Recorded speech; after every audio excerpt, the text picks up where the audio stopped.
Jişirnaqê Emelê berê xwe bidine Mêrdînê, Üniversiteya Artuqliyê ya Mêrdînê, li Midyatê bi merasîmekê Fakülteya Sanat û Dîzaynê vekir.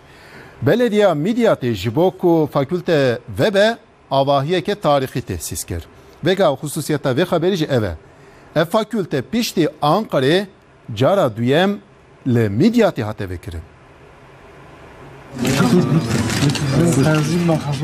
Bi hevkariya zanîngeha Mêrdînê û şaredariya Midyatê Fakülteya Huner û Dîzaynê hat vekirin.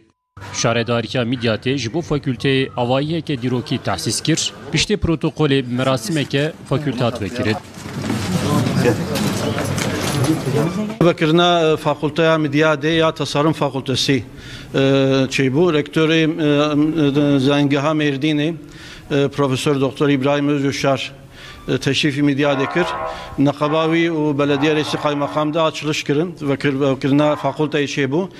Mamoste û akademisyenên zanîngehê, rayedarên şaredariyê û Genbaşêr, nûnerên siyasiyên sivîl û hin welatî beşdarê merasimê bûn. Em hevît kin inşallah wextekî nêzik de bîna wî jî çêbibe piştî bîna jî inşallah öğrencî em bistênin bizna Xwedê ji Midyatê re wê bê faydalî û ev adım jî bile adıma pêşî bê piştî wîna jî em dixwazin Midyatê üniversitekî inşallah vebe ev jî wê bê inşallah ji Midyatê re. Fakülteya Huner û Dîzaynê piştî Enqereyê cara dukem li Midyatê hat vekirin.